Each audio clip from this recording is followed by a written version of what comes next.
Hey, Farva, what's the name of that restaurant you like with all the goofy shit on the walls and the mozzarella sticks? Welcome to the Cam Shenanigans podcast. You mean Shenanigans? Oh, you're talking about Shenanigans, right?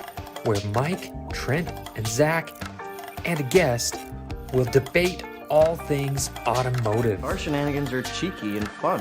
Yeah, I mean, his shenanigans are cruel and tragic. Make sure to check out Cam Automag on all the social medias at Cam Automag. And don't forget to support our sponsor, Hustle Energy.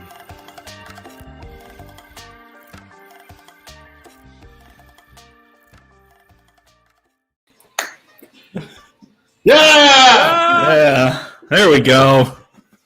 Patrick Buddha. Welcome everybody to Cam Shenanigans. We're here, gonna do some shenaniganry. Chat's unusually quiet for this early in the episode. I remember last time people were already popping off beforehand. But whatever. I am Mike, dear leader, doc taste, leader of men, herder of cats. There it is. Thanks, Zach. God, heaven. Man. Hi, Andrew. There we go. And I am joined as always by the one, the only, the now employed, sort of, chairman of the boards, the good Colonel Eddie Deed himself, Zach. What? There it is. We're also joined by a man breathing new life into an old NASCAR track. It is the one and only Devin Creasy. Oh, hey! The one guy who could actually come on this damn thing. I have no life, so... I will admit that when I messaged Andrew and told him who was coming on, voice to text named you Devin Crazy. Hey, there it is. I think that should be your stage name, Devin Crazy. Wow. Low-hanging fruit. Bet you never heard that one before. No, never. Oh, man. Well, thank you for joining us, folks. We got a fun little show planned. First, I do want to say thank you to our sponsor, Hustle Energy. Always out there. Keeping you focused. Hustle.energy is where you go get it. There it is. That was also my profile photo in a group chat for a while, that photo of me holding all the money. Yeah, those were fun. Trent finally did the thing. Okay, so first things first, I'm going to pour myself another drink. Do you want me to try the intro? Yeah, try it. What's up, guys? Okay, so we got to shout out to Hustle Energy. They are amazing. They get you your hustle on, and you get the energy because you're hustling all the time.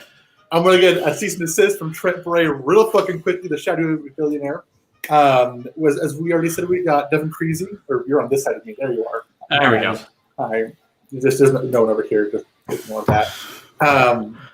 You're like the man, the myth, the legend. Like you have a dope ass.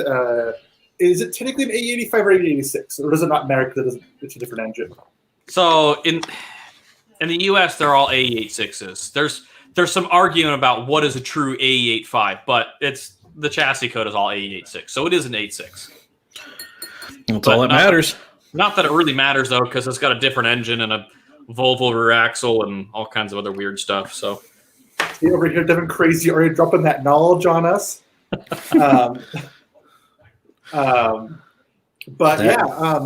I think we got a great show planned. We've been discussing this topic for a while now. Do you want to introduce it, or am I missing anything? Oh, yeah, go check us out on all places you can find podcasts. What do we call this? The Cam Shenanigans now? Yeah, Cam Shenanigans. This is Cam Shenanigans. We've only been doing it for a couple months now. I don't fucking know. Well, listen, I'm going to be honest. I'm barely here. We're on Apple Podcasts, Spotify, Google Music, or whatever they're Google calling Podcasts. it. Google Podcasts. Yeah, pretty much wherever you get your podcasts will be there. So, except for Amazon Podcasts, apparently, because that's not an option. Yeah, whatever. Anyway, find us on all the social medias. We are at Cam Automag on the lot of them. I've been slacking. I had to turn on the app timer for my social media stuff, so I'm not on there constantly scrolling through and getting bummed out. Because, man, there's a lot of depressing news, and a lot of you just like to fight for no fucking reason, and it's kind of a bummer. So, Yeah, so I'm just gonna avoid that for a while, but I'm sure Trent will pick up. You know, he's got access to it too. I've been part of this for nearly 2.5 years. I haven't been trusted with the keys yet. No. No. There it is. Yeah, we're not bougie enough for Amazon. Thank you, Andrew. Yeah, Even though go ahead. Even though the Camcast, the entire back catalog and the last 2 episodes up on Amazon podcasts. Yeah, Bezos hates it. It's the new format, apparently. Yep. Anyway. It's personal. So, yeah. So, anyway. All right. So, because we are bereft of ideas, we're going back to some tried and true wells, and one of them is the fantasy draft. And I remember we drafted like Radwood era stuff. I believe we did. Yeah, that was a fun one. So now Radwood, I think we did Hyper, we did Dream 80s Garage. Just 80s, not full Radwood. Yeah. I think we did what was it? We did one more. I can't remember what the fuck it was now. We did the one I fucked up the dream road trip where you just started telling us your fucking trip. I remember that one actually. That was pretty early on in my fuck ups. I'll be honest. I'm not super great at understanding how drafts work, so you guys might have to walk me through it. Okay, so when Zach was kind of going on off all those tangents, I was like, yeah, that's about what I would do because I don't really understand what drafts are. Okay, so thank you. Someone understands. Okay, so the premise is pretty simple. We're going to choose the order. I didn't build one. What? I didn't build a list. It's okay. I wrote one down in my notebook that I left in my backpack, which is downstairs, and I'm not going back down. It's too late. I've come too far.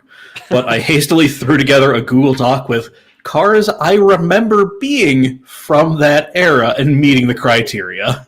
So I'm prepared-ish. Trent texted me his list, but so we are drafting Japanese cars, JDM cars that were available in the U.S. from the years of our Lord 2000 to 2009. Yeah, so kind of right after the end of that supposed golden era of Japanese cars. We didn't have the Supra. We didn't have the RX-7. The NSX was soldiering on. A lot of trash in that era. Yes, there was. Yes, there was, Zach. And that's kind of why I thought it would be fun, especially. Oh God, I'm looking at the list. Oh fuck, there's a lot of trash in there. Yeah, there's a lot of not great stuff. But then there were also some game-changing things that showed up on our shores in there. So those are your vehicles. Zach is staring off, eating what are you chewing on? Tweezers. God. Okay. Is that what you wanted to know? Yes, it was distracting. I thought you had like a giant fucking cable tie. Anyway. Got scissors. No. Oh, jeez. Edgy enough for you? Well, go get the fucking like Schick Hydro 5-blade. That's edgy enough. My mouth tastes wet and metally. It tastes like batteries.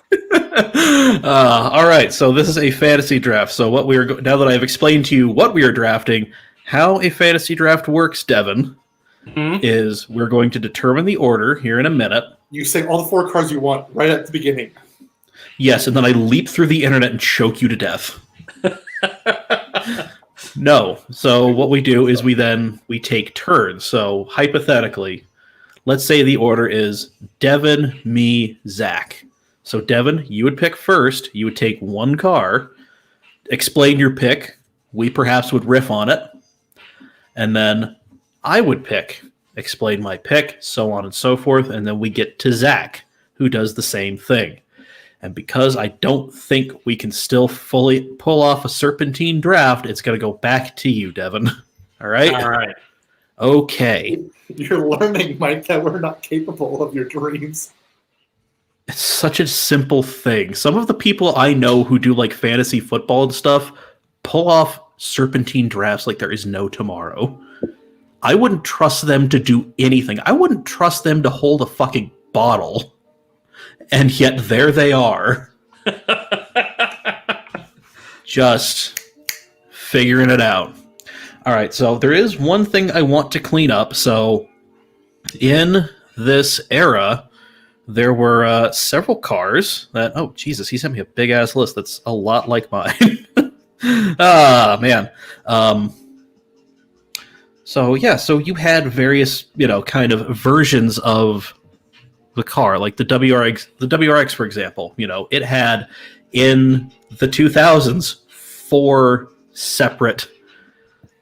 So what I'm gonna say right now is, if somebody wanted to, I will argue that it might not be a great idea because some of them were very similar to each other. But if you really wanted to, you could draft each version of the WRX. And I'm also going to count the STI as its own separate thing because it was different enough. Yep. Okay. Okay. I had those on my list, so I was like, how is this going to work with all the different I'm not going to facelift changes and things. I don't remember much about what I wrote down in my notebook, but I do remember the top 4 lines were WRX. So, yeah. And that should be a pretty good description of what we're dealing with in this era. Mm-hmm. Listen, we had some time. We had some game-changing things, and then, oh boy, we had some garbage.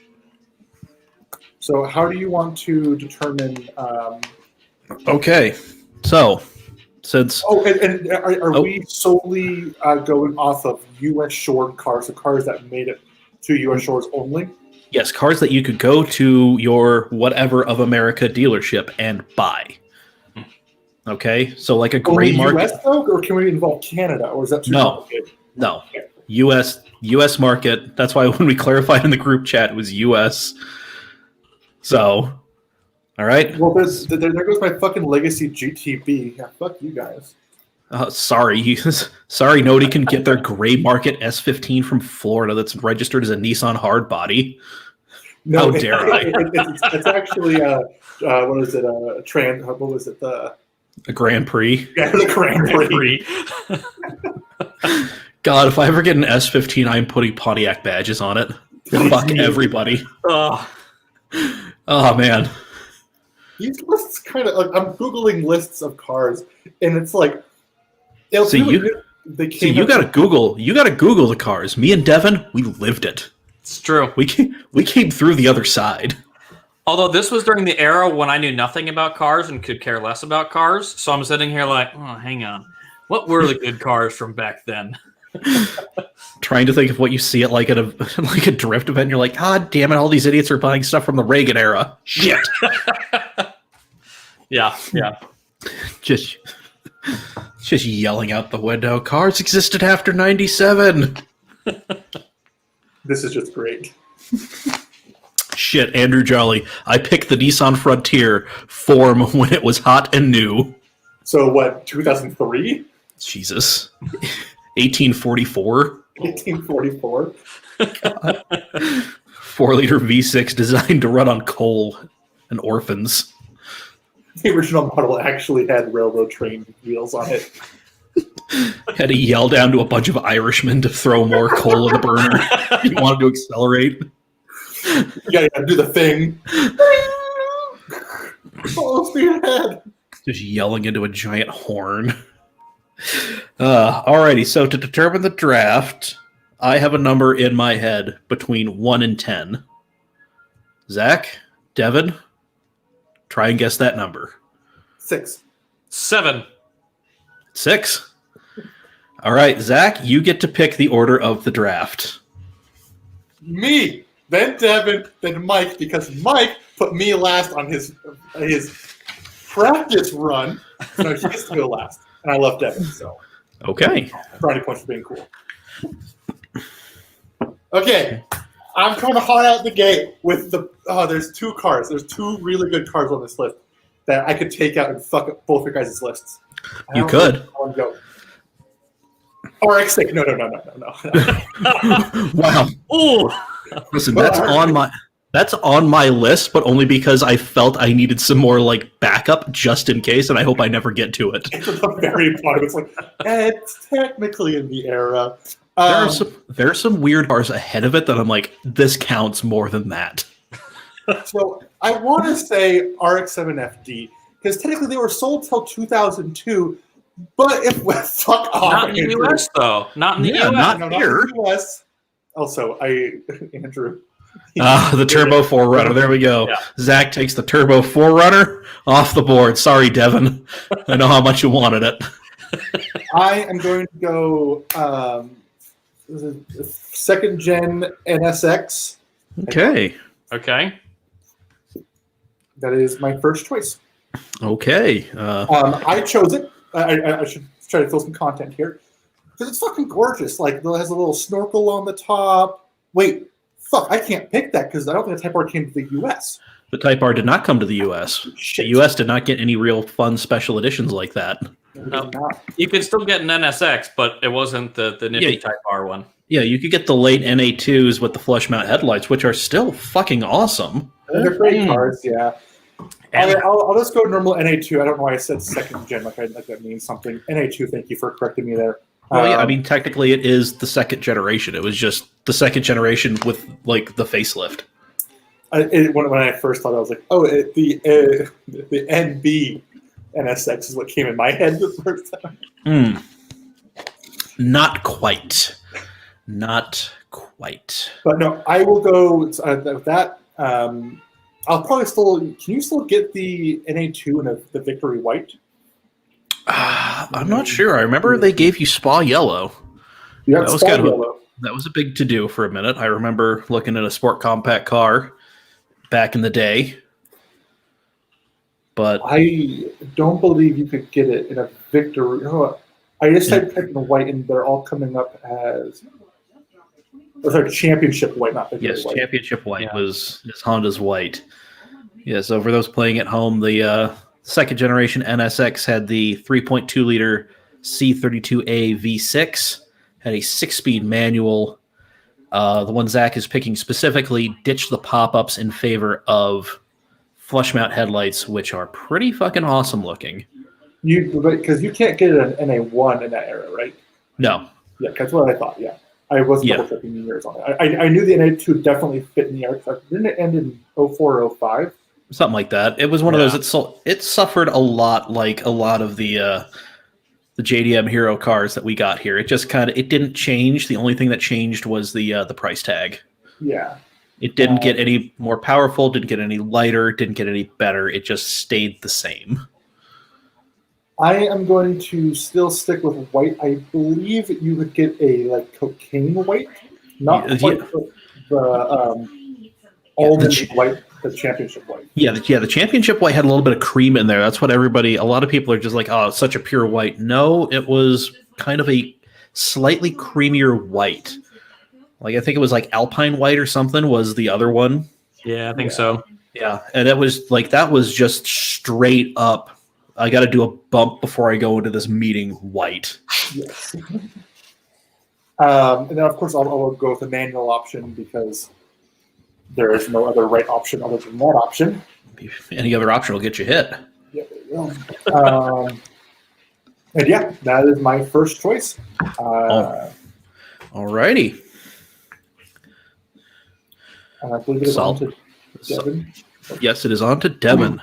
All right, so what I am going to pick for my first choice, that's a good list of cars in here, but I'm going to go with a car that I have kind of an emotional attachment to.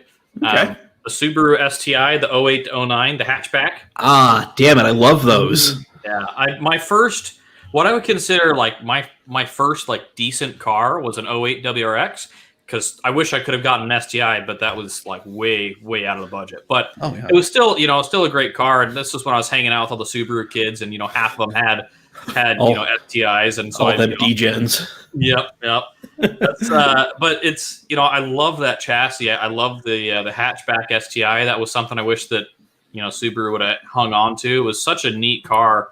The wide body was really aggressive for an OEM to have that kind of an aggressive body to it. Was really cool. Yeah, it was nuts. I remember Yeah. Brody's, like me, him, and a couple other people went to a skate park, and we were all in his car, and it was just, that thing ripped even though it was fully loaded with people. Yeah. Man, I'd hang out at Brody's house all the time. I'd come over in my WRX and park next to his STI, and It was kind of funny, but it was, it was good times, good people. A lot of that was when I very first moved to Utah, was when I had that car. So, and of course, I would take that in a DGM, the dark gray metallic. Ooh, yeah. So that's the color that Brody's was. That's the same color that my WRX was. I love that color. That's the move. That's man. I have seen. Okay, so that obviously that's like number one off, like color wise off the board. Like if given the choice, if that wasn't an option and I could have anything else, I mean, obviously World Rally Blue, gorgeous, but I have seen a couple in red. Ooh, yeah, like a cherry red. Just like this, like the Subaru OEM red. Ooh, that is a hot look. The two most rare colors for that were the red and the silver. Surprisingly, the silver STIs were a low production. It was kind of interesting. That is weird because I see silver like WRX hatchbacks all the fucking time, but an STI nowhere to be seen. Yeah, damn. My second choice for color. I love that red, but I'm a sucker for white. I love white cars. Ooh, yeah, white. Man, they looked good in white. They all really looked good in white. Mm-hmm. Right. Man. All right. Well, so Mike's choice is now an RX-8. Yes, because I hate myself and I have a hilarious story about Trent owning one. Oh, jeez. But no, I'm not. No, I'm not picking the RX-8. We'll air that dirty laundry later. Let's see. Andrew Jolly says a discussion needs to be had about why the WRX never came with the flat six. If Subaru was a pussy, they weren't willing to do it. Homologation rules prevented them from doing it when it first started, and then it just turned into tradition. Well, Subaru didn't have a refined flat six at the point of when they were racing WRX stuff, because they all they had was the EG33, which was objectively an okay engine. It put out good power, but man, they were stupidly overly complicated with two timing belts and all that stuff. It's just really dumb. Yeah.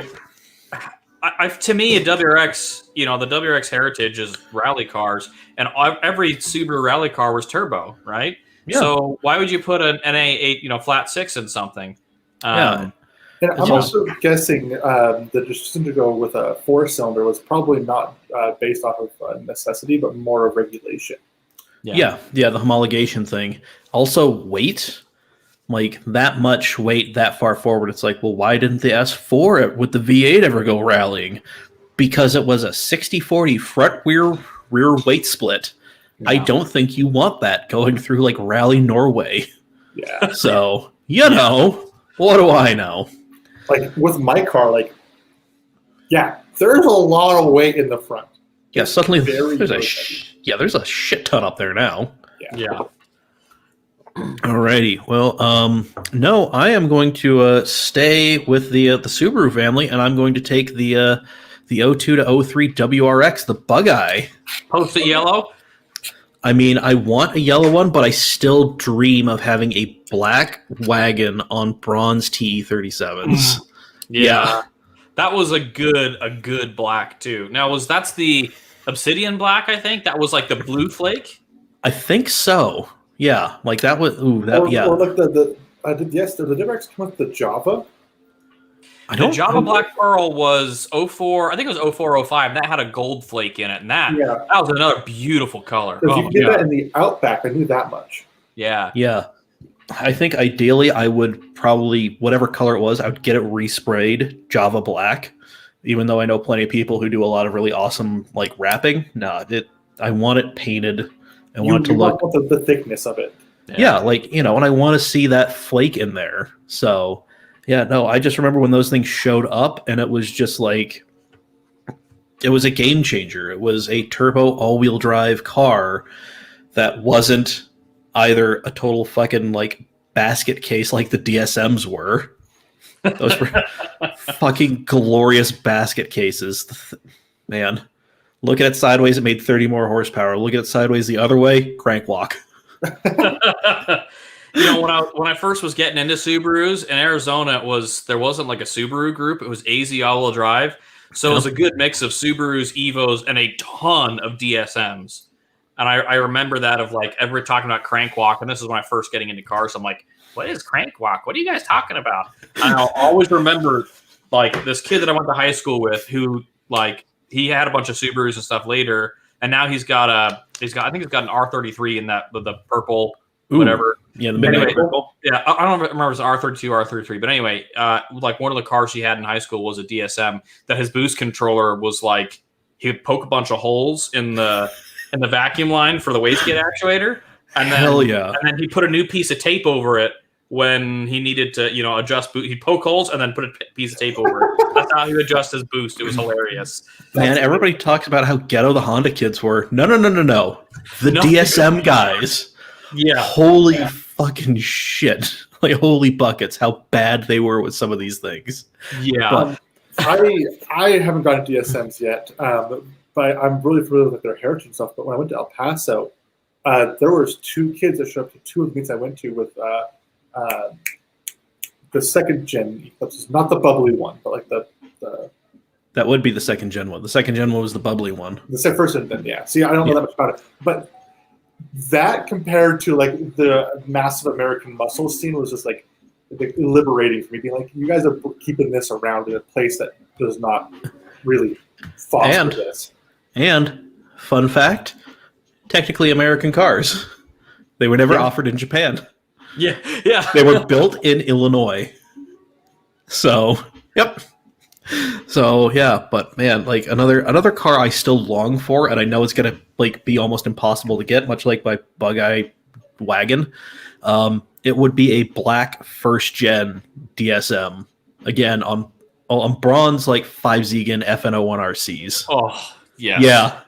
Yeah. Oh man, like if I ever come into money, if I ever win the lotto, that's like the amount of like proper period correct stuff I'm gonna have.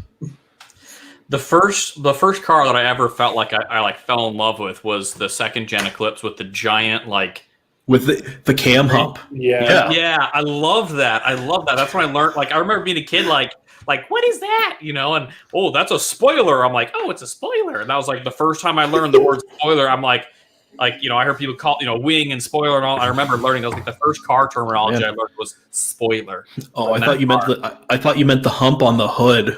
Oh no, because like that's where the cam cover was, the timing cover. Oh man. Yeah, that too. Yeah. Oh man, those cars were something else. It was crazy. Like one of the guys that I met back in the day, he had an Evo, but he preferred to build the DSM, and he had like a 1400 horsepower DSM, and it just blew my mind. Like, why would you do that? The Evo is a far superior car. He's like, I don't know, I like my DSM better. Well, here's the great thing. Like, even to this day, some of like the fastest like manual 4G63 cars are DSMs. Yeah. And it's because it's just like for the longest time. I mean, they made them for a decade. They made them in great numbers. Mm-hmm. So you could go find them in junkyards and just make shit happen. Yeah. Yeah. Parts were everywhere. It was like the best thing about them.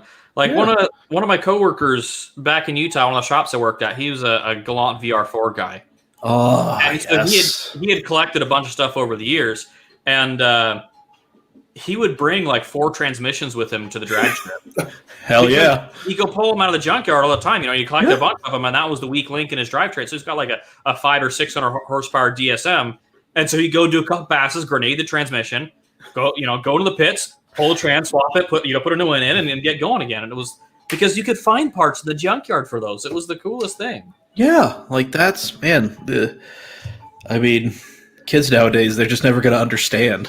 Just like going to a junkyard, finding somebody's wrecked car, somebody's wrecked project, and being like, oh, insurance, like they just towed this thing and insurance just paid them out, and they never came and stripped anything off this. Oh, yeah. I've found my project cars in the junkyard. It's because your project cars belong in the junkyard.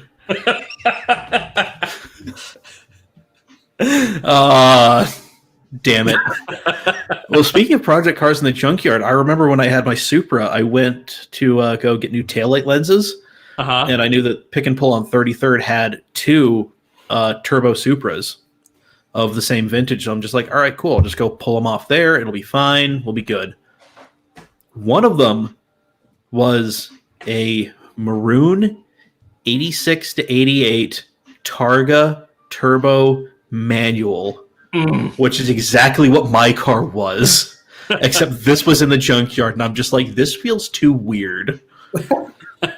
And then I helped two dudes in a purple Cressida pull the transmission and then the rear diff because they didn't know that the rear diff was a limited slip. Ooh. They were just like R154, and I'm just like, if I had thought about it, I would have been like, yeah, no, I just would have tried to scoop it from them because that was the most valuable thing on my Supra, that R154. It blows my mind. Like, you used to get those at the junkyard all the time. I remember like going out of the junkyard and seeing just like a bunch of turbo Supras just like chilling because like, oh, these 7Ms are terrible engines, you know. Yeah. And the Mark III Supras were nothing special as far as, you know, looks wise, in my opinion anyway. They're good cars, but they just didn't, you know, they weren't real flashy. And so people didn't tingle you, right? yeah, they never did. No, they were just like, I remember a buddy of mine, Brett Bell, who's one of the Subaru guys. no, you know, Brett. Yeah, so he had a white turbo Supra, and he sold it for like nothing. Like, he got in a tight spot and he could not sell the dang thing. And I had like a big turbo and a bunch of other stuff on it, and he sold it for like next to nothing. And then it was like 2 years later, just the transmission alone sold more than what he sold the car for. And I remember him like, oh, I shouldn't have done that, and he kicked himself for it, you know? I remember when I had mine, I got mine running, driving, clean title, everything. I mean, it could have been a little bit better. The dude didn't lie in his for sale post about replacing the clutch master and slave cylinder. Turns out he only replaced one of them. Yeah, wasn't the master because that thing died on the way up to Idaho. Ooh. Yeah, it doesn't like learn how to like clutchless up and down shift in that fucking thing. It was already notchy to begin with. But no, I got it for like $2,800. Running, driving, had the multi-layer head gasket, everything was ready to go. And me and Dave would always joke about how I should have just like sold that and just like bought a couple CDW 009s or something. Yeah. But nope.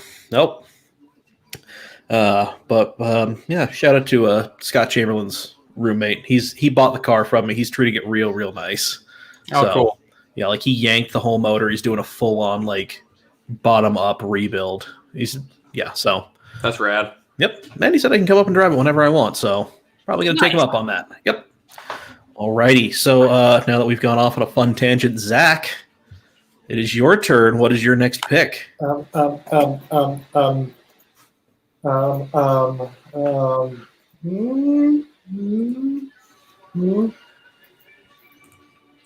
had this long tangent. You still haven't figured out your next car? Come on, man. I'm thinking about it. I opened up a webpage. I thought it was like the right webpage, and it was like, oh, best car from this era, Ford Mustang. And I'm like, I'm in the wrong place. I don't want to seem like a fanboy here, but I'm going to because you guys didn't take it, and I'm really surprised by it. What? S2K. Yeah, it was on the list. Yeah, the same here. That was, I mean, You guys it was love Subarus over arguably two of the best cars of that era. Now, okay. I did not pick the S2000 for a couple of reasons as my first car. I love those cars. S2000s are fantastic. Yeah. Back in college, one of my buddies, he's from Thailand, and he had a really nice, clean, well-built S2000.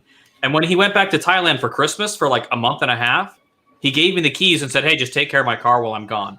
I'm like, okay, I'll go out there and start it every now and then. He's like, no, you can go drive it around. That's fine. And then he like encouraged me like, no, you need to go drive it.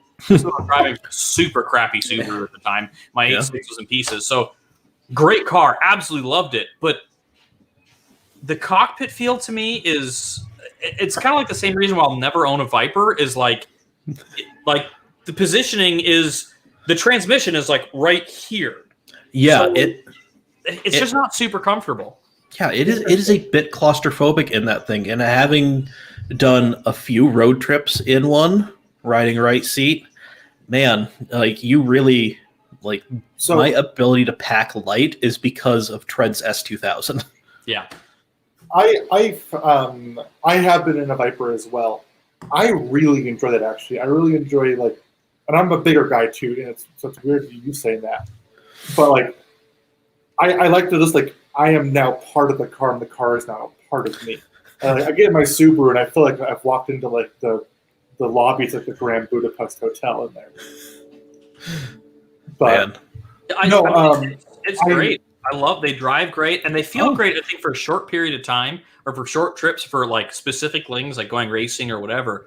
But then after a while, like I drove from Ogden down to like Provo and back. And on the way down, I'm like, no, this is the greatest thing ever. And then on the way back, I'm like, ugh, I can't lean back or stretch out a little bit. And I'm like, oh, it's really isn't that comfortable anymore. Yeah, it is not. It is meant for like an hour or two tops on like a twisty road. Like if you're highway blasting, that is not. That is the wrong vehicle in every aspect. I mean, yeah. For color, Oh, I don't really care about the exterior, but I want the which color? You could get a bunch of different interior colors. the blue one. What the Clubber So you want to get the blue? So that was an option, I believe, with the Suzuka blue, the lighter blue. Yeah. Yeah. No, I'm going straight up like cokehead. I want the Alpine white exterior with that like bright red interior. Wait, you can do that? Oh yeah. It was you would have to do it on your own. That was the problem. Oh, you had to build it basically. Yeah, like you would have to get all the pieces and do it yourself. But like that's a thing with like S2000 dudes. They will like. I think it was a factory option. Was it the white and red? Yeah, I think it was. Everyone I've seen was like dudes having to do it themselves. I'm seeing silver and black cars with the red interior. Ooh, yeah, the silver. Oh, shit. Yeah, shout out to Jonathan Esmeyer. His silver, that factory silver is ooh, baby. Yeah, I changed my option to this. Yeah, dude. Like that is like that's a move right there. I will say that I think my absolute favorite. Yeah. My favorite instrument cluster out of any car from the 2000s is an S2000. Oh, I yeah. love that. I'm a sucker for digital clusters. I mean, that's why I have. That's why this is sitting up here. Hey. That's my camera focus. Yes, there it is. Hell yeah. I got my 8.6 digital cluster. I love digital clusters. Love them. So that was Dude, they're when I got awesome. the S2000. I was like, man, that is so cool. It's just one of those. It's just like this is what the future was supposed to be. That's exactly right. Yeah. To go back to Andrew Jolly, the Turbo 4Runner digital cluster. Ooh. Yep, those are cool. Damn. Too. Hell yeah. Man. Well, there we go. That's a solid pick there, Zach. Good man. Yeah, like yeah. So I have two white Hondas in my garage now. You do. You have two white Hondas. Man, I just remember like one of the times me and Trent went on a drive in the S2 road trip, went to California. It was a very eventful trip, but it was just like, no, it wasn't in the S2000. I think we drove down in something else, and then we ran his parents. His parents had a 330 Ci at their condo, so an E46 330 Ci. Oof. Yeah, yeah, convertible. So it was just like. That's the car. That's the move. Yeah. But no, it was just like us hanging out in front of a pizza place, just eating pizza, talking to like these dudes and their girlfriends, just having a grand old time. And it was just like black BMW, silver, supercharged AP1 S2000, and then like I think it was like black or blue, supercharged AP2, and it was just like. Yeah, I'm just like at that point. I'm just like, okay, Trent, you keep fucking around with your turbo and everything that's going wrong with it. I'm just gonna go get like the supercharger. So I don't know if I actually told the story of the podcast, but Andrew, do you know if you were there that night? I can't remember if you were there that night or not. But I took a ride up Little Cottonwood Canyon in a red supercharged S2000, and holy shit, that car! Like we went up and down. We were the leading car of the group both ways. Fucking, I think he was only thinking like 450. He's like, I'm really conservative with my power numbers. Dude, yeah, like that thing does not need to make a ton of power. Everybody who's just like full race, like, like crazy mount, like I'm shooting for 7. It's like, you could do very well with half of that. Yeah. Yeah. I mean, so that same S2000 that my buddy, loaned me for a month, after he got back, he turboed it, right?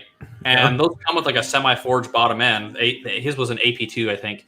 So or at least the engine was an AP1 with an AP2 engine. Anyway, he turboed it, and it was like turbo and ethanol, and it made like 650 horsepower. Just like that was it. No built engine or anything, just that, and it was mind blowing. And he's like, "Yeah, it's fun, but it's pointless." I'm like, "What do you mean it's pointless?" He's like, "You just with that much power, you just can't drive it. If you touch the throttle just a little too much, it's looping around on you." Yeah, like that's man. There are two things I will always remember about the S2000, like the goofy ass offset that they have.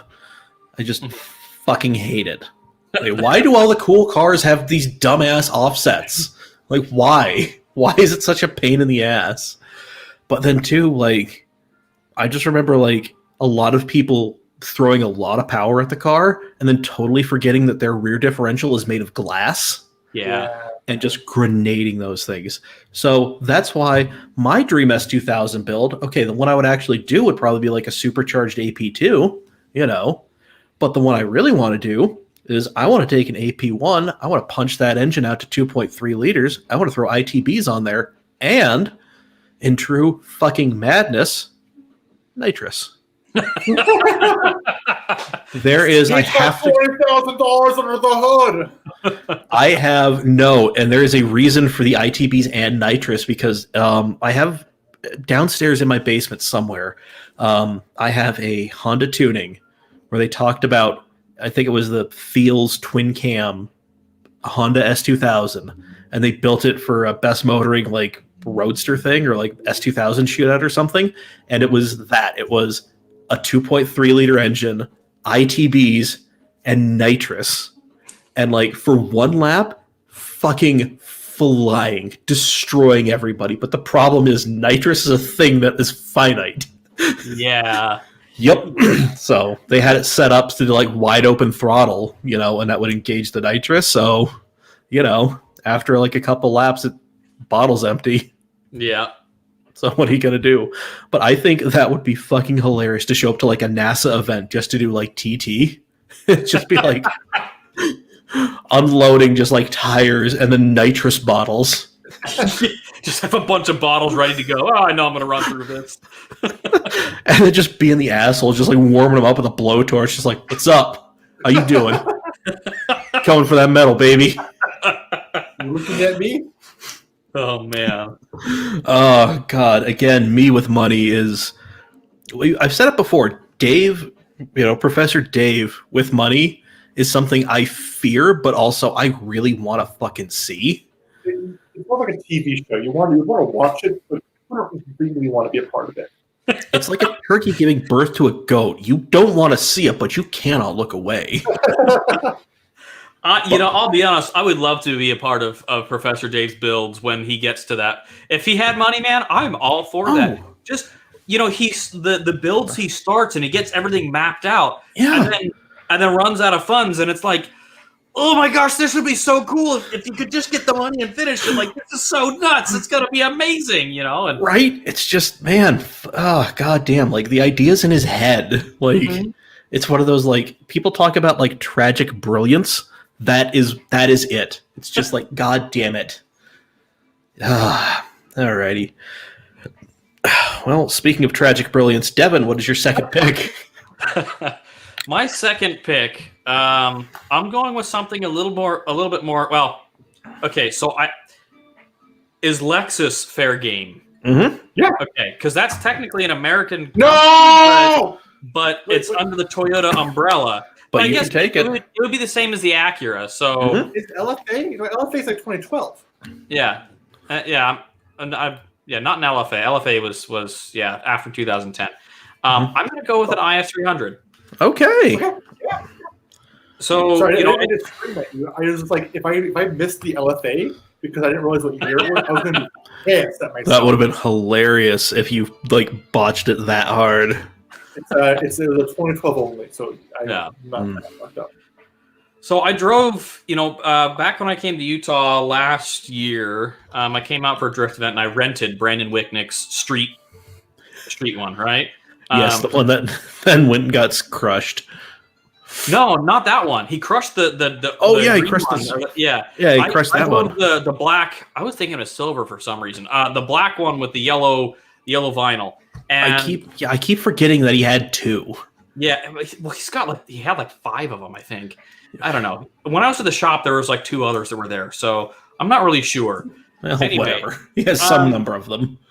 You know, they're such like nice cars. My only complaint about them is that they are anemic. I mean, they drive kind of like a stock 4AG A86. Like the power to weight is about the same. And so like drifting it with the NA2J, with how heavy it is, like it was a lot of pedal work. So I'm like, clutch, wide open throttle, clutch. Okay, push the clutch in, let off the throttle, tap brake, and just like a lot of back and forth. So that's what it is drifting a 4AG86. So it's like you're super aggressive on the initiation because you just got to sling it out, and you don't have the power to keep it going, so you have to do a bunch of footwork. But it was just such a fun car, and driving around the street was really cool. And it's really not hard to do to swap, or to bolt on a turbo kit. There's enough room in there. Yeah. And it really is. It's a great chassis. A lot of the steering and suspension stuff are the same as the JZX chassis, if I remember correctly. So they have a bunch of support for really cool drifty bits and suspension bits from Japan, and so they really are. It's such a phenomenal car. I tried to buy one a while back, but the guy backed out on me. So, but yeah, they're great. I would probably take it in white with the black interior. Nice. I like it. That's a solid choice. Yeah, I mean I've always kind of wanted one. I kind of wanted the Sport Cross, the hatchback, the wagon one. Yeah, but those, man, that's a fucking rare bird. The only reason why I wouldn't pick a Sport Cross, man, I might have to change my mind here because they didn't come with a manual trans. But you could put one in. Yeah, and see, I think for a Sport Cross, I would want to be like kind of be crazy and get the yellow with the black interior, manual swap. Yeah. That's dude. That's, man. I remember. Man. Those are. God damn it. Gonna be on Craigslist later, like on the fucking Facebook classifieds, just looking at shit that I'm not going to buy because I'm trying to be disciplined about stuff. Dude, even in poor condition, they sell for like $6+, and it blows my mind. Oh yeah, well, like that STI hatchback, even fucking basket case ones are like $20,000. Really? They're fucking like a good one is like high 20s, low 30s. Yeah, like those things. The STI I really, really, really, really want is of course like the one that seems to be made of fucking gold. Yeah, meanwhile, try to throw $10,000 at Trent's dad to get his busted ass 04. Ain't happening. Oh. Oh well, whatever. My turn. So there's actually quite a bit going on in this decade, even though it was kind of a godforsaken mess. But I am going to go with something we lightly mentioned it before, but I'm going to go with an Evo, specifically the Evo 9. Yeah. So kind of the ultimate version of the 4G63 powered Evo. You could get the regular, just the GSR with the 5-speed, a whole bunch of stuff stripped out, or you get the MR with the 6-speed and some more fun toys in there. It was. It was kind of a great last hurrah for any sort of high performance sport compact. And even though that 6th gear was like made of glass, I would still take an MR and just order up a set of stronger gears for it. I don't care. I just want that. I don't care if the interior is extremely utilitarian and looks like something you could fucking hose out. Again, I don't care. Hey, there's an 08 sorry to go back to the STI train. There's an 08 STI for sale down here. It's got a lot of miles, 160,000 miles, but for $12,000. Hot damn. What's wrong with it? It's just got high miles. That's it. Supposedly that's it. Oh, shit, I drove a Subaru that had gone around the moon and was returning back to Earth. I'll take that. Man, now you've got me curious. I'm sitting here like, maybe it's time to buy another Subaru. Oh, dude, I guarantee. Maybe it's just every time I'm looking, but I remember before I got the minivan, I wanted an NC. And I wanted an NC because Nick Pellant had an NC on VS, like KFs or whatever, like those super dope Hot Boy, like 2 or 3 piece wheels. Right. It was like it was a bottom tier. I mean, it was still like the hardtop, the retractable hardtop, but it was kind of like the bottom tier NC. But he wanted something like $5 or $6 grand for it. And I'm like, I could pull that off. Are you kidding me? That's new enough. I could go get a loan for that. And then just like, I'll live my hot boy dreams, or I'll sell the works and then just be like, cool, now I can do fun stuff. And then like, as soon as like funding became available, every NCIC is like 12 grand. And it's just maybe it's because it's when I'm looking for something, when I'm interested in something. It seems to be. Yeah. God has cursed my hubris, and my work is never done. But yeah, the Evo 9. I mean, it was the ultimate version of, a good chassis with a great engine and a terrible engine management setup. Because that is a thing I've heard. Like, Subarus, terrible engines, great to tune. Evos, great engine. Fuck tuning those things. Alrighty. Well, Zach, back to you. I have 2 things on my list right now. Okay. Well, I'm trying to figure out which one I want to go with. I'm scrolling through a list on the internet right now to see if there's anything I'm missing in my head. A lot of these lists are just absolute fucking garbage. listen, it was a really down time for the scene.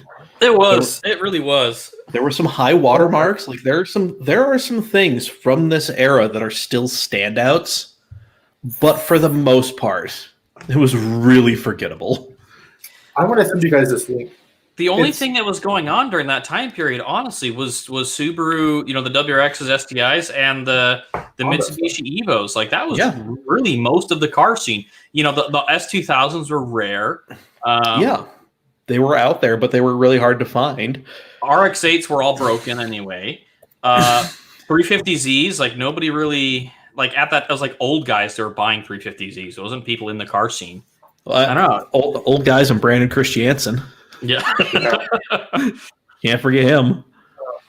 I'm sending, this is a little bit off topic. I'm sending you guys both a link right now. From Car Throttle. That just has just like the 2000s car scene just in one amazing photo list. Like the Blitz R34. The thing was glorious. I'm sharing this. Oh man, listen, there was some crap there, but there was also some glory. Like, how fucking dare you reduce this? I'm not saying you're wrong, but man, look at some of this shit. Like, look how okay, so that front wheel drive, like, go back up. That AEM, dude, that was like a pro mod Civic that ran like 8s or 9s. Like it ran fucking insane times on a T3, T4 turbo, something that is just ancient by modern standards. Yeah. Holy shit. Okay. Yeah. Sorry. I thought it was like, this is just like, I have never seen this kind of shit before. Like, this is the Nopi car show, like golden era. That's what this is. And this is all shot on film too. This is great.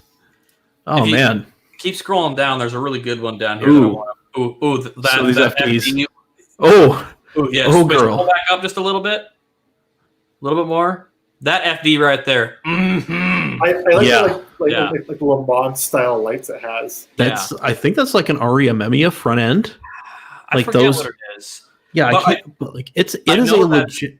Yeah, that's the later rendition of Keisuke Takahashi's. That's the front bumper he has on his car initial D and later in the series. Yeah, like that's a legit front bumper from like a legit company. Yeah. Who is just like, this is a GT bumper, and then it goes in a drift manga, and suddenly. And then there's a really cool truck down here. How far down was it? Man, like there's There some, it is. yeah.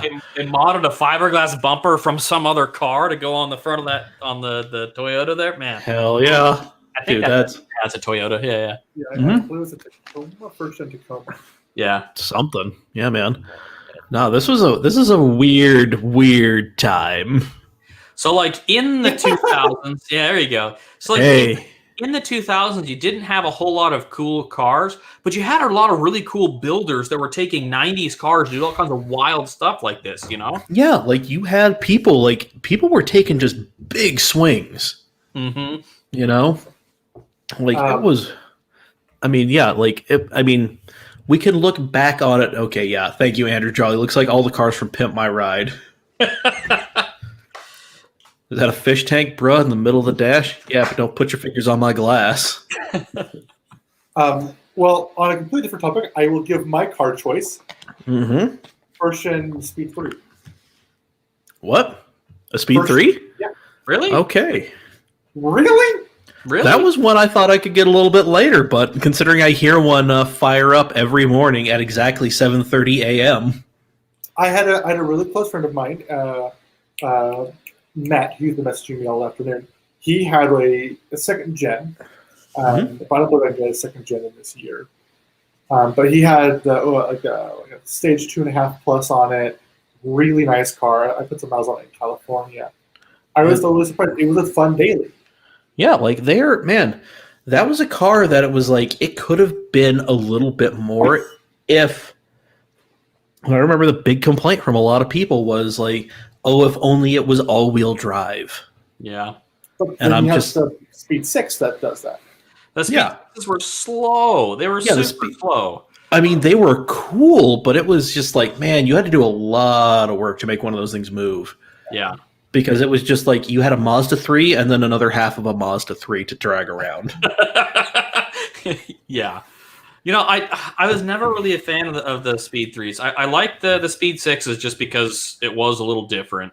Yeah. But the Speed 3s, I could never get behind them. I think maybe it's because that was when I was driving a WRX that looked like the same thing, but it was better because it was all-wheel drive. Yeah, you didn't have to deal with the nightmare of torque steer. But Yes. man, Yeah. no, I will. No, I mean, the Speed 3, like, listen, I still see some of those pop up, like, it's like second owner, well taken care of for a reasonable price. And I'm just like, I mean, I like Mazdas. I drive a Mazda of that vintage already. Mm-hmm. What's to stop me from getting this thing? That's slightly faster. Yeah. And then I'm just like, oh, yeah. And then I'm like, oh, right. Torque steer's a real son of a bitch. And those things in stock form torque steered like a son of a bitch. Yeah. Yeah. I remember the first time I drove his car, and he was on stage 1 when I drove it. He didn't tell me about the torque steer. I had like a vague idea of like what might happen, but I never drove anything that had power like that.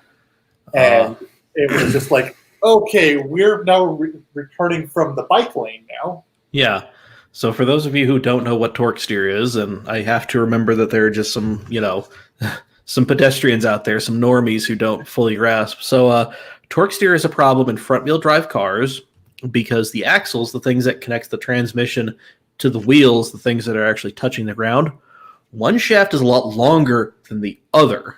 So the longer one warps more than the shorter one, means the shorter one can put down a little bit more power and drag you to that side. Mm-hmm. And it is hilarious when somebody doesn't fully grasp what the concept is and Yeah. just bats it. Yeah, as you put the torque down, the axle like flexes a little bit, and yeah, like on other like on later front wheel drive turbo stuff like Focus ST and all that stuff, and the Fiesta ST, they add a little bracket on the axle on the long side that's on like the far end of the transmission to help try and reduce some of that. Mm-hmm.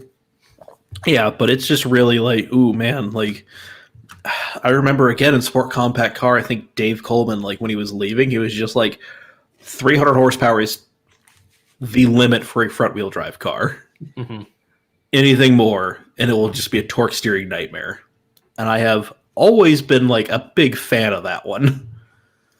Because I'm just like, listen, even though like Ford has got like that fun little bracket, it's just like, man, what if you make 5 That bracket was engineered for 3. Yeah, and the STs, like, I mean, they were pushing, like, the engines don't have a whole lot more to give beyond the stock tune. Yeah. So at least, that's kind of what I've seen. So it's been like when people are, doing all this extra stuff, getting more power, like, because I have an ST, Focus ST, and I have no desire to get any more power out of it. It's like, nah, this is fun. I can't get any more traction.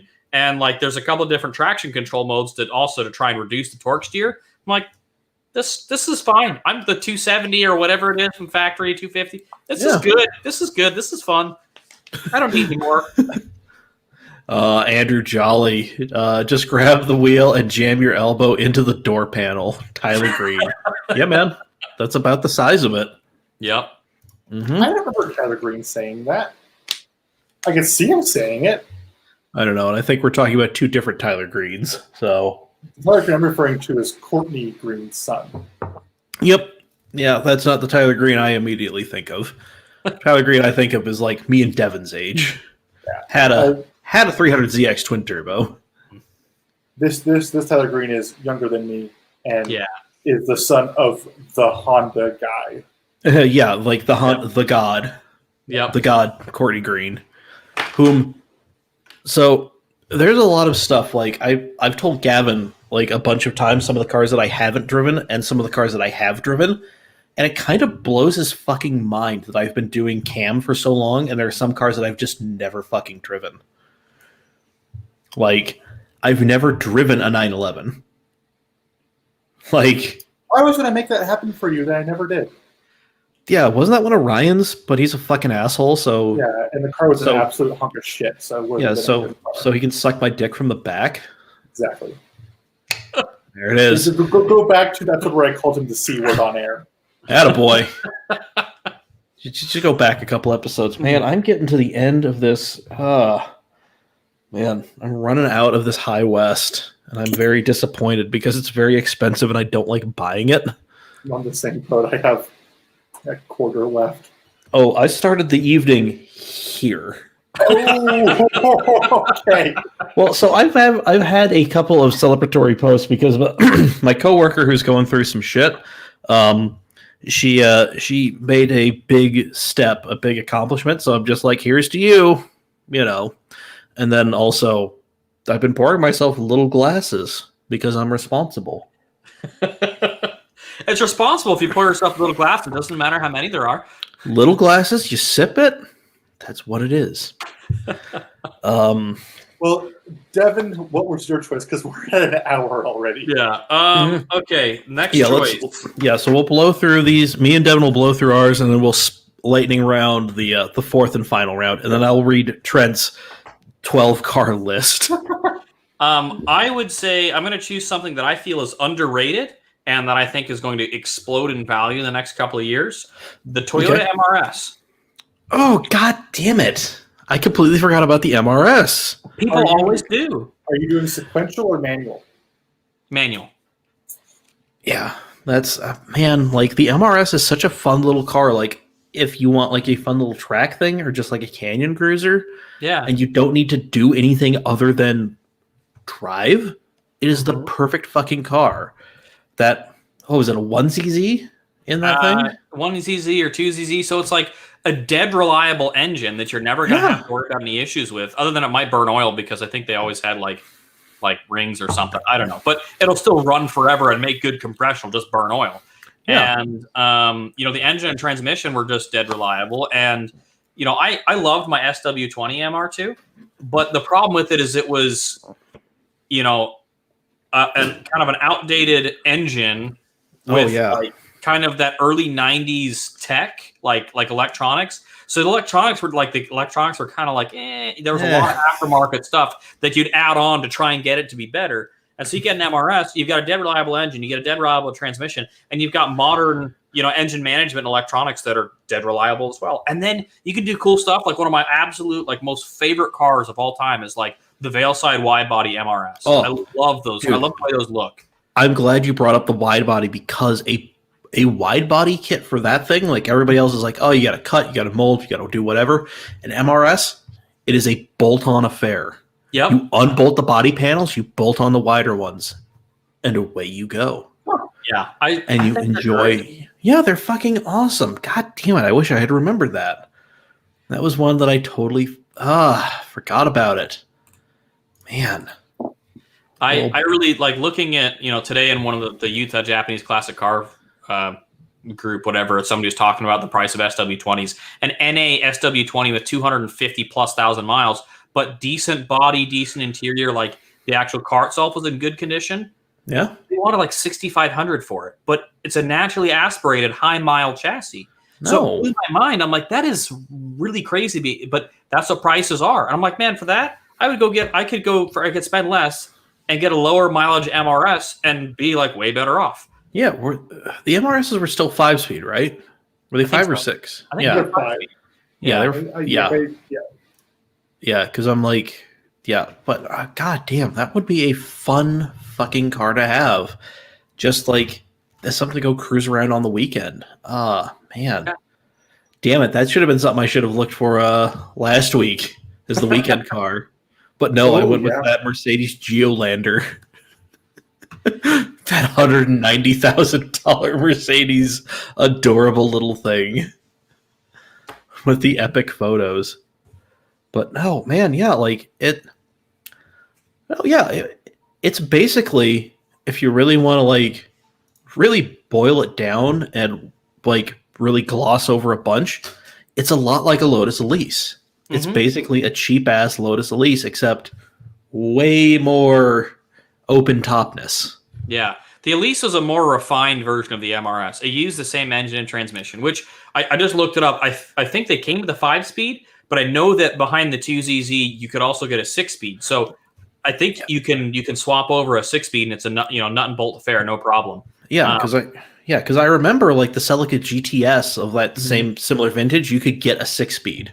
Yeah, and the same thing with like the Toyota Matrix. You could get the manual, the XRS with the manual transmission. Their hopped up version, whatever. And so I don't remember it was a 6-speed, but it's such a fun weekend car. They're cheap.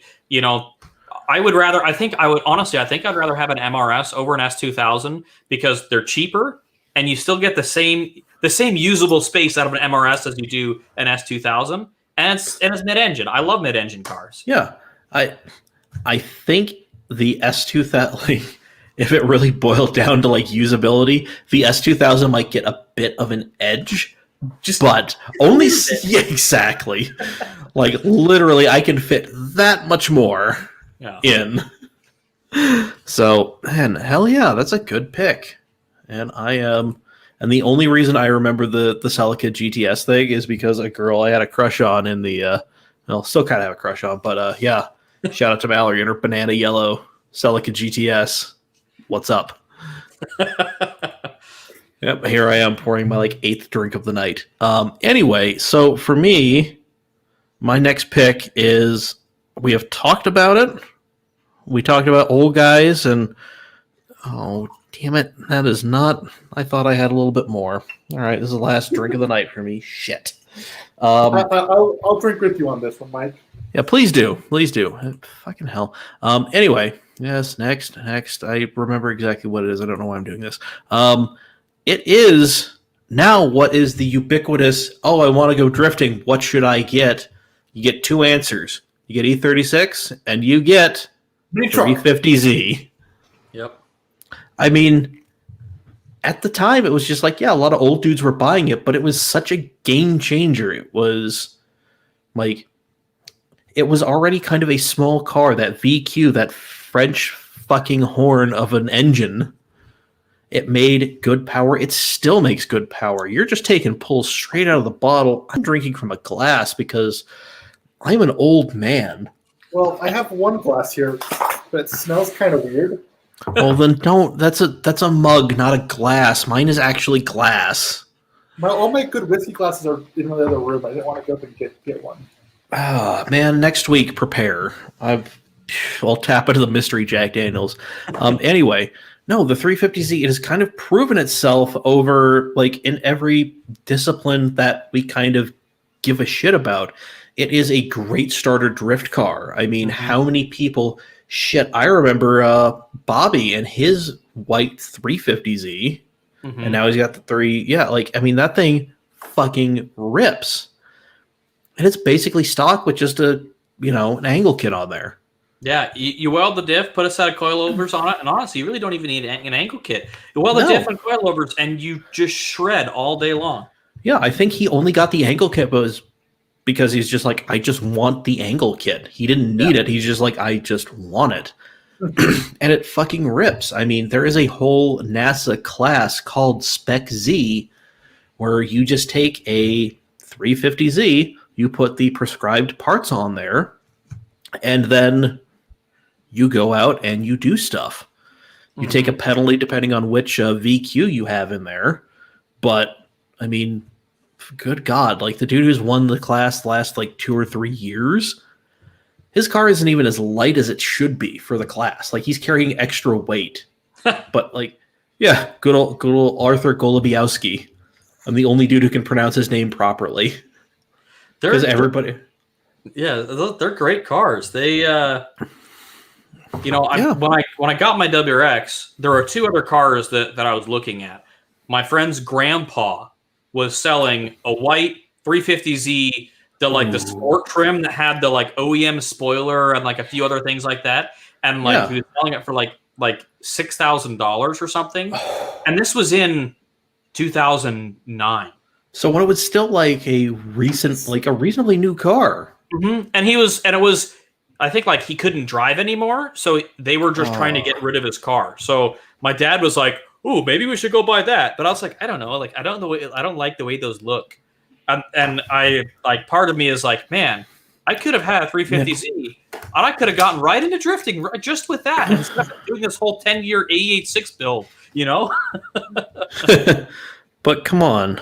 It's an 8.6 build. It's got to take at least a decade. Yeah. No, they really are. Like 350Zs are fantastic cars. They just the only 2 downsides to them is if everybody straight pipes and they sound garbage. The engines don't sound great. And then the other thing is like there really isn't a whole lot of like, to me they just don't look all that great. There's nothing special about the way they look. And you can't get a good body kit to try and make it look better. There's not a whole lot. No, it looks a lot like the Ultima Coupe of that same generation, and it's just like that is a fucking tragedy. But like, no, I would be down to get a 350Z, headers, X-pipe, a very spendy exhaust, one that actually sounds good, not just fence post with hangers welded on. Now, I would take a G35 over a 350Z. They just look a little bit better, and they're essentially the same car. They're essentially the same car, but technically, as far as the NASA rulebook is concerned, different. Really? Yes. I actually looked into this because I knew Spec Z. I'm like, why doesn't anybody do a G35? It's different enough that it's just like it's a bit more of a pain in the ass. Huh. And also they tend to be nicer, like they tend to be in nicer condition unless you're like Nengus or Enoch. And like you have like a shitbox one. So, I mean, that's not the one you want to, like, tear apart. So, Anyway, all right. 4th round, lightning round, and then I will drunkenly read Trent. I will recap us, and I will drunkenly recap Trent's. I think it's 12 or 11 cars, but whatever. He's got some stuff on there that I totally forgot existed in that era. So, my whole thing about cars is I want every car I own to have a purpose. I want to own a car for a reason. I don't want to own 2 cars that can do the same thing, because I'm going to only drive the one that I think is better. So far, I have the NSX, which is an amazing, like, car show car. Like, I can go just stomp down canyons. It's just a great car all around. Then I have the S2000. It's more of the weekend car. It's less of I'm driving with a purpose, more I just want to go and drive and enjoy a car. Then I have the Speed 3, which is my go-to-work car. It's like, it's good, and it's good fuel economy. It's still pretty fun, and it's really comfortable. Wake up Mike at 7:30 in the morning car. Exactly. But I need a car that I can say, I need to go to Idaho for some family stuff, or I need to go to California for a trip or whatever. I want a car that can just eat up and soak highway miles just for hours and hours on end. And so I'm going with the 3rd generation Q45. Oh, okay. That will definitely do the trick. It was the first car Excuse me, that was some whiskey burps. First car to come with a rear view camera and voice activated navigation control in 2002 in the US. Hot damn. And also it made the VK 45E. Yes, that fun but ultimately useless V8. It still makes like 350 horsepower and it sounds fine. Yeah, but that's all it can do. It can make 350 horsepower and sound fine. It can't do anything more. That's why Forsberg stopped using them, because he bought, fun fact, Chris Forsberg, Formula Drift, when he was doing the VK 350Zs. Mm-hmm. The only reason he was using those is because an off-road team folded and they had a bunch of race prepped VK 45s. So he bought them out. And then when his stock ran out, that's when he's like, all right, VR. Interesting. Yes. And I only know that because it was one of the last episodes I listened to of Maximum Driftcast, because I'm now working a job where I can't sit around and listen to podcasts all day. Shout out to Paco. I don't know if you're still listening, but if you're out there, love ya. But yeah, no, man, that Q45 is a solid pick. All right, they look cool with the Gatling headlights. Yeah, like Joey had. The thing was pretty tight. Well, I almost bought Joey's. That's probably for the best that you didn't. The crazy part is Tyler Warburger has it now. Yeah. Yeah, and it it's wound fucking perfect, and he bright dailies it, and it looks gorgeous now. Yeah, well, it's because it went through like 2 or 3 people before it got to Tyler. No, it went from Joey to Dave, then to Tyler. I thought, fucking, goddamn it, I can't remember his name. JDM Legend guy, Josh Martin. Yeah, I thought Josh had it for a minute. Josh had it before Joey. Okay. And then Joey sold it to Dave in exchange for the Volvo, and then Dave translated it to me for stupid cheap. Fucking, that's because it was sitting in the back of like Tim Daly Nissan and Murray. I think I have photos of it in the back, because I remember him being like, if you want to go look at it, drive to Tim Daly Nissan, and it's there. Yeah, it was sitting there because like they kept burning out like it was one the ECU board. The ECU would blow the throttle valve, and the throttle valve would blow the ECU. Oh, thank you, Nissan.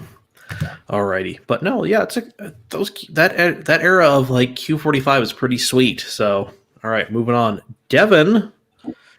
All right, so to round out my pick here, my garage, I've got an all-wheel drive, like Zach's. I've got an all-wheel drive, STI. I've got a rear-wheel drive IS300. I've got a mid-engine Toyota MRS. I think that what I need to round out my picks with is a front-wheel drive vehicle, which, although I haven't traditionally been, a Honda Acura guy. We were literally just talking about you. Oh, Dash. Dude, what's up, dude? No, that's Dash. Sorry. Hi, Dash. I thought that was Joey for some odd reason. Oh. Yeah, no. Michael Dillon, a.k.a. Dash Bullet Train. I've known Dash longer than I've known you, Mike. What? You've known him? That doesn't surprise me. Vastly longer than I've known you. That does not surprise me. We are drafting 2000 to 2009 Japanese car, like JDM cars, available in the US market. So nothing you could import, but stuff you could go down to the dealership and buy. And we are actually getting to the end of this. So listen back whenever Trent releases this thing. So what I'm going to use to round out my garage with a front-wheel drive vehicle, and like I was saying, I'm typically not a Honda Acura guy, but I'm going to go with the 2001 Acura Integra Type R. Okay, that works. I mean, it's an icon. They're great cars. This is something that I probably wouldn't drive much. I would just, hey, I have this car. It's pretty neat. It's a Honda. Yeah. It's bright yellow. Yeah, hey man, there's nothing wrong with that. So, Dash's pick is the 05 Infiniti G35 C6 manual transmission. Hey man, I mean, listen, Dengus has a lot of fun cars that I would like to buy, except I know they're all fucking shit boxes. No, they are well used, and I'll give him $3,000 cash for that C5, knowing that I'm gonna have to put like another $5,000 into it, so it stops blowing blue smoke like there's no tomorrow, like it's trying to escape in a bad '60s spy film. Tell me I'm wrong. Mike, me you're wrong. drunk. That's the answer you're getting. Old street drifter Nengus with his oil screen mod on that. Nick Angus in the smoke screen of doom. There we go. Yep. Yep, that's how he's never been caught by the cops. Band name. Nick is the smokescreen crew. Fuck. Nengus start a band. I know you don't listen to this shit.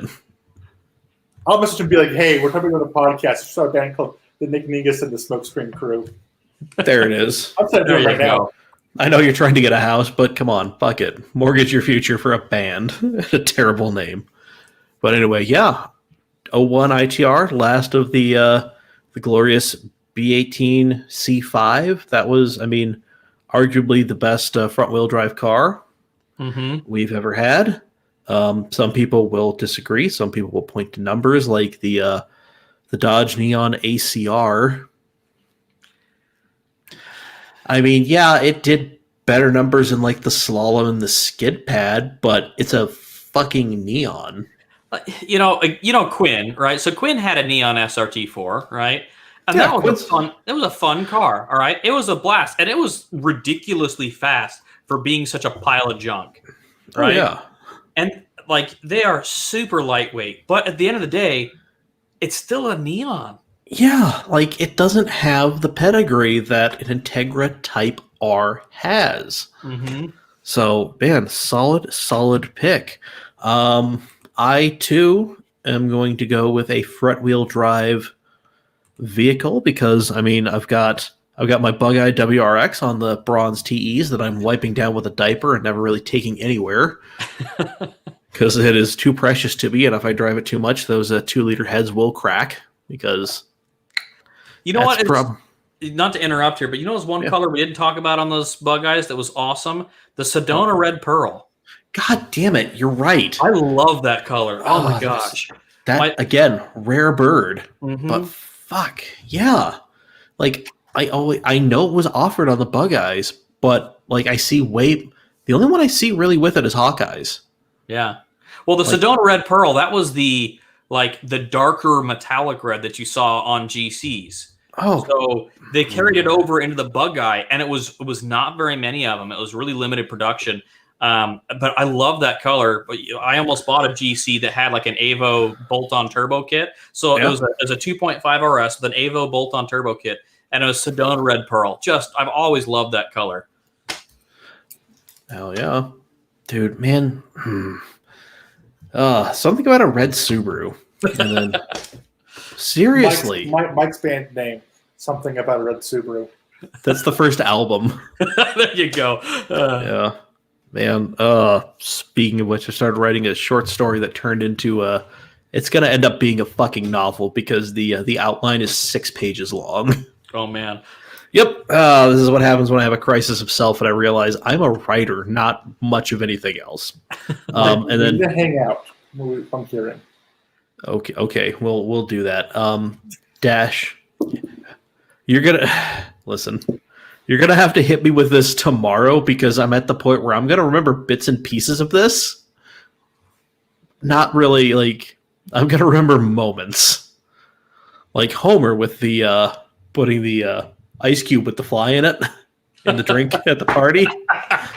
Yeah, his recollection of the evening is one thing. What actually happened is totally different.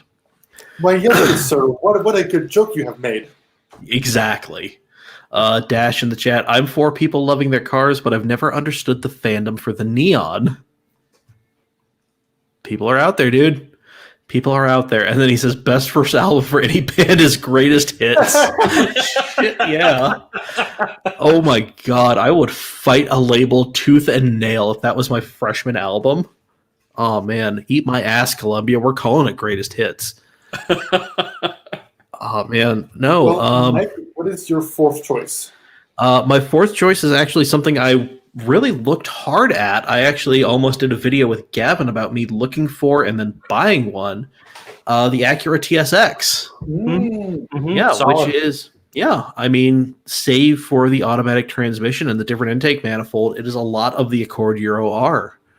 And yeah, no, it would have been a great car. I still look at them. They still pop up for a reasonable price. And I mean, even though at this point they're, 15 years old, they're still a very nice place to be. No, we got a tag team. Trent is asking if Zach botched the intro, and we got a tag team botching that. It wasn't great. It wasn't smooth. Not but, great, not terrible. It was a thing. Exactly. C's get degrees, and that's what we did. We gave you a C. Yeah, exactly. The TSX 5-speed automatic is pretty much what you're going to find. I've seen a few manual ones, but those are hard to find, and they're usually like super grandpa colors, like champagne, which I was unaware Acura offered a champagne. But you know what's man, weird? As I get older, champagne grows on me. I sit here and think, the champagne colored car would be kind of nice. yeah, I remember I like. don't want to grow old now. Jesus Christ, please no. Oh, dude, I remember 5-6 years ago. I'm just like white car gold badges, black car gold badges. That's some bullshit. Now I'm like, it works. It gets the job done. It's a nice contrast.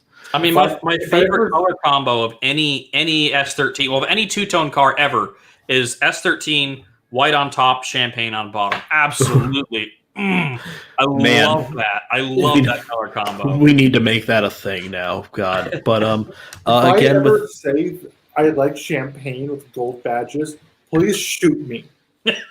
Can do. I'll exercise my Second Amendment rights just to shoot you, just to put a couple in the back of your head. Again, with the TSX, real quick. You're finding a 5-speed automatic.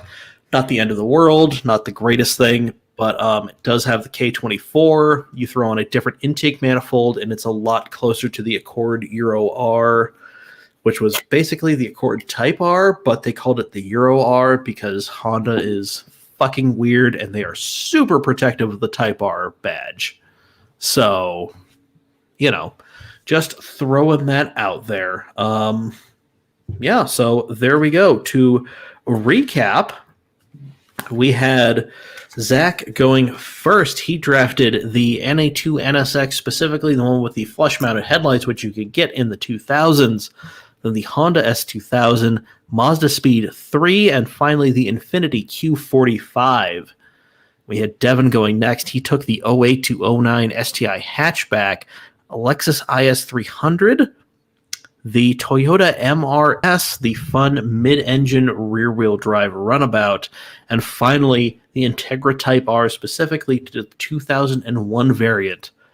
I went last. I took the Bug-Eye WRX, specifically a wagon, because I am a sucker for wagons, and then the Evo 9, the 350Z, and finally the Acura TSX. Let us know what you thought. Hit us up on social media at CamAutomag on a lot of them. Mailbag at camautomag.com. Let me read off Trent's 11-car list, as you can see right there. Oh, wow. Yep, he has the NSX, the R35 GTR, which we all forgot came out in 2008. The S2000, the 04 STI, the Integra Type R, the 370Z, which I believe came out in 08 as well. 09. The Lexus GS 460, specifically the Mugen Civic Si. Okay. Mm-hmm. Weird flex, but okay. The Honda CRZ, the Acura TSX Type S, and the Nissan 350Z. I did not think about the R35. I didn't either. Yeah, because it was 08. Was it 08 in the US? It was 08 or 09. Either way, it showed up in time for it to be a thing. Yeah, it was debuted at the 2007 Tokyo Motor Show as the 2009 model year. The U.S. official launch was 7 months later on July 7th, 2000. Or hang on. In Japan, it launched on December 6th, 2007. In the U.S., launched on July 7th, 2008 as a 2009 model year. But Probably, yeah. It right there, it's getting in before the end of the decade. So yep. And it was a tremendous performance bargain, and now it has remained largely unchanged, save for a facelift and a moderate, not even a moderate, like a minor bump in power. Yeah. But now it's cost the same as much as a fucking 911. You used to be able to buy them for so cheap. Them and like the Audi R8s, when they first came out, you could go to the dealership and buy them for like $50,000, and people bought them and then turned around and sold them for like double that. Yeah, it was like 70, 80 grand, I think, is what you were paying. Well, the MSRP on the R35, and now it's just like, why am I paying $200,000 for this fucking thing? Yeah. Like, if I'm gonna take that much money, am I gonna buy a house or I'm gonna buy a Porsche? Like, no, like I'm not with that with those six figures. Unless I'm the only thing I'm buying from Japan is like a GT3 car. And even then, I'm looking at a Lexus IS of some variety. So technically, it's an American car. So, oh man, but yeah. So there we go. You have our picks. Yeah, mailbag at camautomag.com with your choices, or hit us up on social media. We are at camautomag on a lot of them. I've fired up the Twitter app, so I get the notification, so feel free to send us your joy or hatred or whatever. So, yeah, there we go. Hour and a half in. I've got nothing to promote. The bowl is too small is really taking a hiatus because I'm not cooking that much. But did you ever give the black garlic burger a try? I have not. It's one of those things. I don't have a lot of time to go out and do stuff. So really, a lot of the stuff I do is either, "Hey, Dad, I know you're heading to the store. Could you pick this up for me?" Or I'm just making magic with what I have. So that's where I'm at. But I do want to do the black garlic burger. I have the book. I need to do some more. But yeah, so there we go. Zach, do you have anything you want to promote real quick? Just on the spanners, we did not post this Friday because I was camping. We're going to get a post out this next Friday. It will be our Mini Cooper video. We're talking about what we are doing with it and what has happened to it so far. And then after that, we'll be talking about the body shop experience with the M3. That is YouTube on the Spanners. Go find them, subscribe, watch everything. Devin, you've got a bit more going on because you actually do stuff aside from yell into the void like me and Zach do. So, yeah. Devin, promote your stuff. So I'm on YouTube and all the social medias pretty much as @Doctored Garage or youtube.com/Doctored Garage. I've got my A8611 Resto mod build that I'm slowly making progress on. So make sure to check that on YouTube. I picked up a bunch of really cool old JDM parts for that. I also, something to keep an eye out for is a video that I'm going to put out hopefully in the next month, talking about motorsports and mental health, depression and anxiety, and drifting, and how that has impacted my life. Also, MB Drift. I'm one of the staff members for MB Drift. We recently started hosting events at the famous Rockingham Speedway in North Carolina. Yeah. This is the old NASCAR track. And I tell you what, man, it is absolutely incredible. Like going from arguably a crappy little short track that had a pretty beat up infield that we were using for drifting, and coming out to Rockingham where it's a full 1 mile NASCAR oval with a road course in it. I mean, it's absolutely incredible. It's such a huge track, an amazing facility. We're going to be adding a bunch of paving. We're working with the new owner to do a bunch of really cool stuff. We're super excited. So make sure to check out @MB Drift on Facebook. I think Instagram is @MB Drift Series, and on YouTube, youtube.com/MB Drift. That's where we put up all the videos and stuff about the racetrack and the things we're doing out there. Hell yeah, that's good stuff. And I teased it earlier, breathing life into an old NASCAR track. Mm-hmm. You thought I wouldn't come back to it, but here I am, drunk as hell. You remembered. Damn right. If anything, I remember how to do that. So, yeah, promoted us, did Devin, did Zach. I half-assed my own personal ones because whatever. So like I mentioned last week, Twitch Thursday is still a thing. However, it is going over to the Nerding for Beginners Twitch channel, twitch.tv/nerding for beginners. We're doing that so we can do some more stuff because, I mean, however much I love racing and cars and all of that stuff, it does get boring doing it week after week after week after week. So it'll be some of your favorites like me. Obviously, you're here because of, well, probably not me, but whatever. That's neither here nor there. But, I'm here for you. Aw, thank you, Zach. I'm here for you too, buddy. But like AJ, usual dude, we bring out of the bullpen. Glenn, Joey, all sorts of fun people. Hell, last week when we were playing Grand Theft Auto 5, we had Brandon McConkey, Mikeless Brandon McConkey, show up and just giving us crazy stuff. He was taking out griefers left and right. It was amazing. It was glorious. But yeah, we're doing that so we can play some other games besides some racing stuff. We're still going to do some racing stuff. It's going to be about once a month. That will give me time to figure out what we can do, the tracks and everything, so I'm not just hastily putting stuff together on a Wednesday evening before I go to sleep and saying like, Fitz and GT Sport, here's what we're doing. So twitch.tv/nerding for beginners. The Nerding for Beginners podcast is actually starting up. We've added AJ. Zach has been sent to the Shadow Realm for some time. Dave and Brandy also in the Shadow Realm, but it is me, Brandon Kuhn, Glenn, and now AJ. We're recording once a month on a Friday evening. I will make it known. You can send us your love letters, your hate mail, whatever. But yeah, the D&D podcast playthrough is happening again. We'll do an episode a month where we just talk about whatever. So there you go. Nerding for Beginners, wherever you get your podcasts. Nerding for Beginners on all the social medias. All right, I have rambled long enough. Thank you for joining us on this episode of the Cam Shenanigans podcast, brought to you by Hustle Energy. I would have grabbed the can of the actual stuff, but I have a Gundam model kit on there, and I don't want to move it. So I'll move the model. This is, that's the dude. Oh yeah. Hell yeah. But yeah, so thank you for... You're losing it. I just want to say thank you for joining us. I have been Mike. I have been Zach. I have been Devin. There we go. We will see you next week, probably just as drunk. Next culture.